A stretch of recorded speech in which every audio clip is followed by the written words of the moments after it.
पाकिस्तान की सड़कों पर खुली जंग, बंदूक गोलों से लड़ाई, मुनीर के अपहरण की तैयारी। पाकिस्तान की सड़कों पर खुलेआम गोलियां चल रही हैं। पाकिस्तान की धरती लहूलुहान है, सैनिकों को मारा जा रहा है और अब मुनीर का अपहरण होने वाला है। इस बात को इतने दावे के साथ हम क्यों कह रहे हैं, आप हमारी पूरी खबर को देख अच्छे से समझ जाएंगे। नमस्कार, कैपिटल टीवी देख रहे हैं आप, मैं हूं आपके साथ हर्ष भारद्वाज। बलूचिस्तान के कलाह जिले के मंगू-4 इलाके में रात भर चली गोलीबारी और विस्फोटों ने एक बार फिर अंदरूनी सुरक्षा पर सवाल खड़े कर दिए हैं।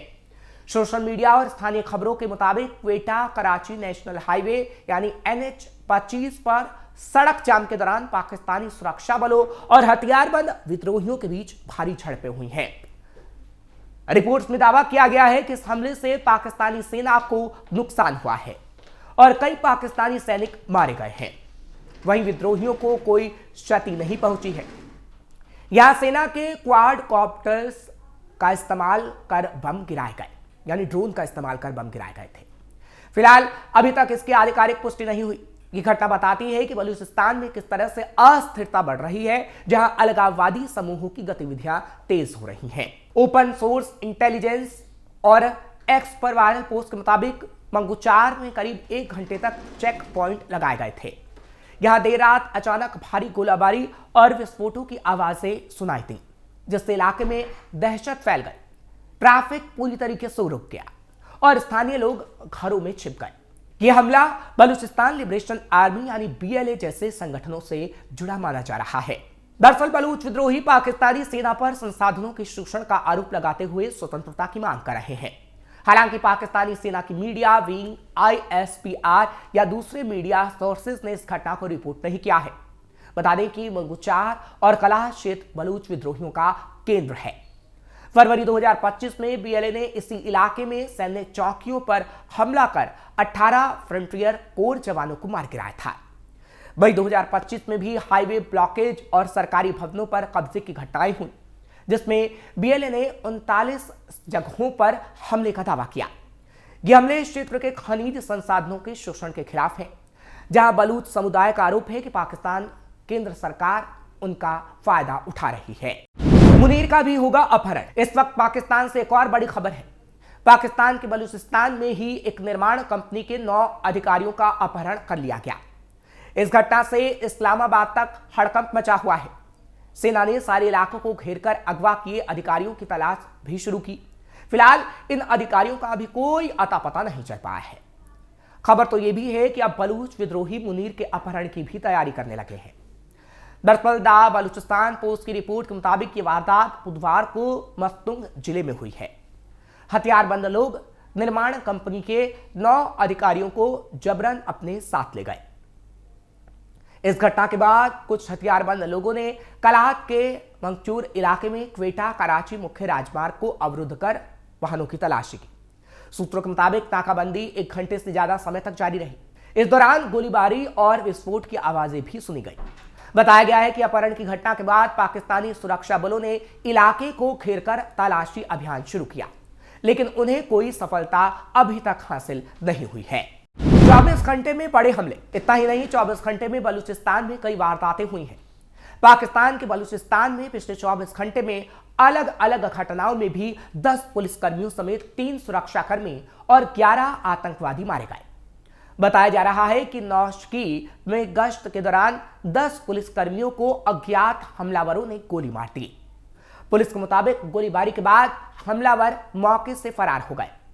पुलिस का कहना है कि एक और घटना में कैच इलाके में एक बारूदी सुरंग फटने से कई सुरक्षा कर्मियों की मौत हो गई। सुरक्षा बलों ने चगाई और सीबी जिलों में खुफिया जानकारी के आधार पर ऑपरेशन शुरू किया था।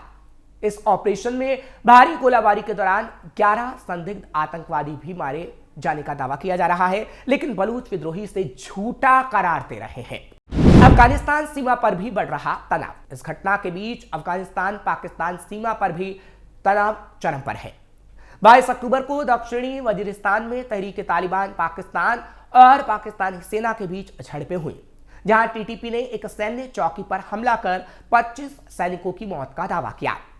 पाकिस्तानी सेना ने ड्रोन हमलों का जवाब दिया।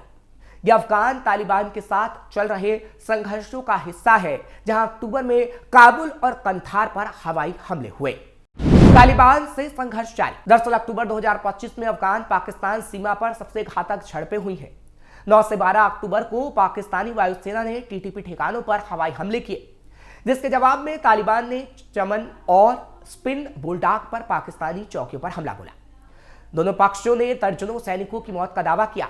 जहां पाकिस्तान ने 200 से ज्यादा तालिबान लड़ाकों को मार गिराने की बात कही, वहीं तालिबान ने 1000 से ज्यादा पाकिस्तानी सैनिकों की मौत का दावा किया। 15 अक्टूबर की गोलीबारी में भी 100 से ज्यादा सैनिकों के मरने की रिपोर्ट सामने आई। पाकिस्तान और अफगानिस्तान के बीच हाल ही में सैन्य संघर्ष देखने को मिला था। इसकी एक बड़ी वजह तहरीक तालिबान यानी टीटीपी ही थी। इस गुट पर पाकिस्तान की कार्रवाई लगातार होती रही है। पाकिस्तान ने टीटीपी पर काबू को लेकर कई तरह के दावे किए हैं, लेकिन यह गुट अभी भी अपनी ताकत बनाए रखे हुए है।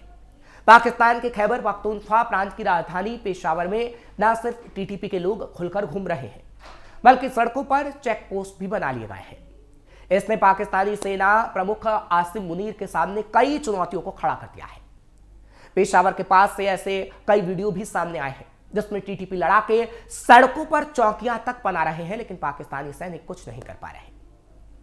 इससे पता चलता है कि इस इलाके में पाकिस्तान की सरकार और सेना का पूर्ण नियंत्रण नहीं है। पेशावर के आसपास के इलाकों में न पाकिस्तानी सेना दिख रही है और न ही पुलिस। यहां टीटीपी के लड़ाके ही सब कंट्रोल कर रहे हैं। पेशावर में टीटीपी के कब्जे के वीडियो सामने आने के बाद पाकिस्तान और अफगानिस्तान के बीच हुए हालिया समझौते पर भी सवाल उठे हैं।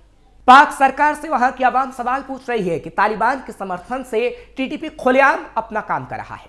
टीटीपी अगर बिना डर के केपीके में चौकियां स्थापित कर रहा है, तो फिर ख्वाजा आसिफ को बताना चाहिए कि पाकिस्तान ने दोहा में तालिबान के साथ आखिर क्या बातचीत की। पाक के सामने टीटीपी की चुनौती। पाकिस्तान के सामने टीटीपी लगातार चुनौती बनी हुई है। पाकिस्तान का मानना है कि तहरीक तालिबान पाकिस्तान को अफगान तालिबान पनाह दे रहा है। हालांकि काबुल इसे नकारता रहा है, लेकिन ये दोनों देशों में तनाव की एक बड़ी वजह है। पाकिस्तान के केपीके और बलूचिस्तान में टीटीपी ने लगातार पाक सेना और सुरक्षा बलों पर हमले किए हैं। टीटीपी के संबंध में पाकिस्तान की मुख्य चुनौती खैबर पख्तूनख्वा यानी केपीके प्रांत में ही है। पाकिस्तान का कहना है कि 2021 से यहां हिंसा में वृद्धि हुई है, जब से अफगानिस्तान की सत्ता पर तालिबान काबिज हुआ है। पीओके में भी विरोध जारी। अब बात पीओके की भी करते हैं, क्योंकि पाकिस्तान में हर तरफ विद्रोह जारी है। पाकिस्तान अधिकृत कश्मीर यानी पीओके में भी अक्टूबर की शुरुआत में बड़े विरोध प्रदर्शन हुए, जो अभी तक जारी है। बिजली बिल वृद्धि, महंगाई और शोषण के खिलाफ हजारों लोग सड़कों पर उतरे हैं। मुजफ्फराबाद, रावलकोट और मीरपुर में झड़पों में 12 नागरिक मारे गए। ज्वाइंट अवामी एक्शन कमेटी ने 38 मांगे रखी, जिसमें से 21 पर 4 अक्टूबर को समझौता भी हुआ। प्रदर्शनकारियों ने स्वायत्तता की मांग की और इंटरनेट ब्लैकआउट के बावजूद आंदोलन को फैलाए रखा।